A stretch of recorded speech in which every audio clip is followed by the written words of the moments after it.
มื้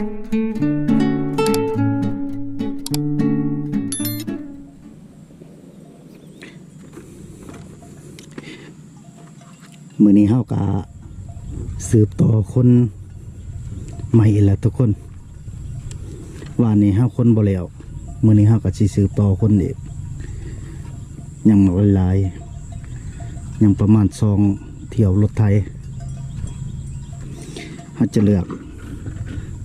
เอาไม้อันนี้เมียนไม้เครื่องนี่มันเรือเฮาก็จะคนเมื่อปลาไว้ย่านขโมยยันเข้ามาหลักทุกคนเขาก็สิเลือกตัวใดมันเป็นใส่เขาก็สิจัดออกเนาะ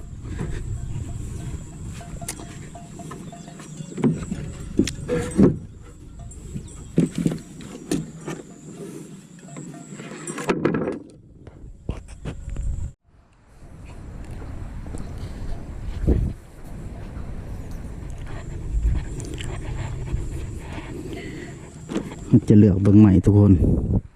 ว่ามันใส่ได้ตัวใดใส่ได้ฮะก็สิแยกออก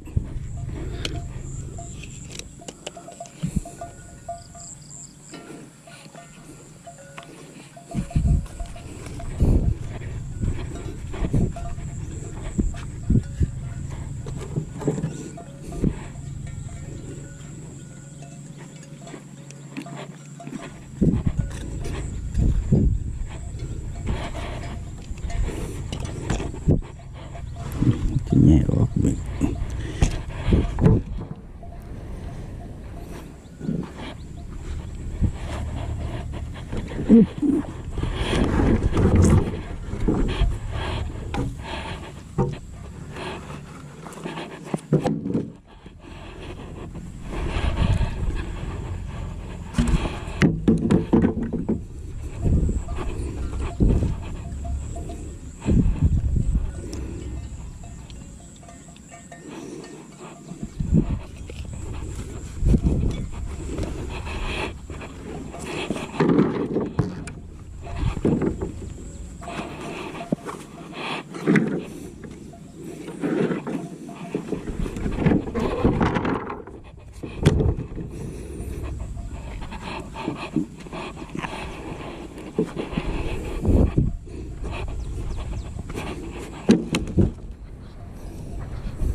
หัวบึดใหม่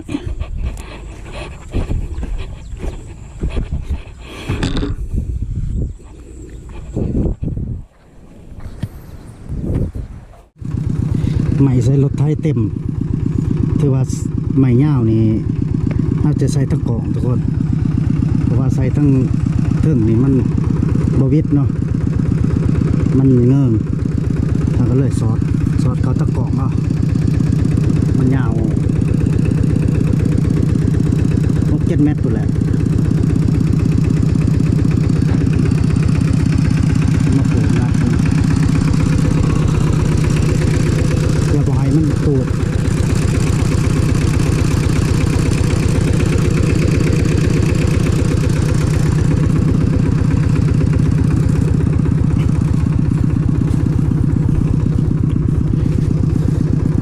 อย่างแต่สังกะสี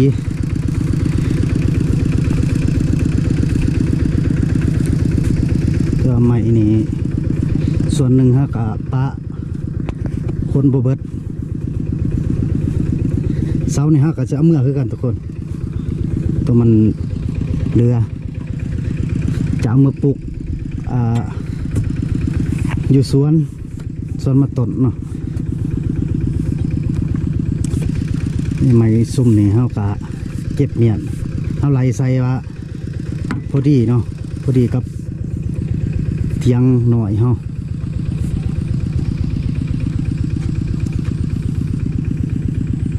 นังสักสี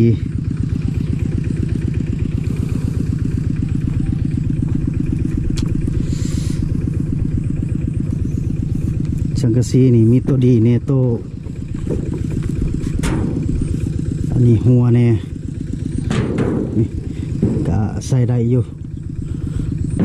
มันจะเล็กจังน้อยเขาก็จะใส่เลยเพราะว่าเขาถ้าเขาจะซื้อใหม่มันก็ลงทุนหลายเอก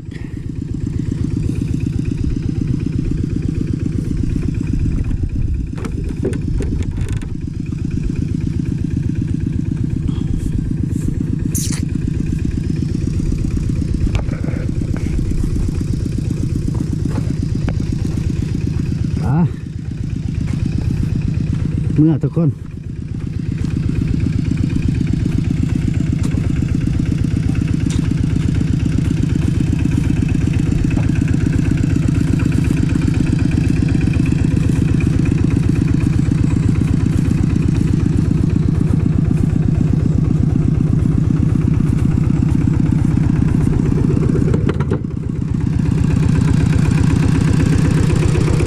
มาเบิ่งว่าสิบืนกันแท่หน้าได้หรือบ่นัก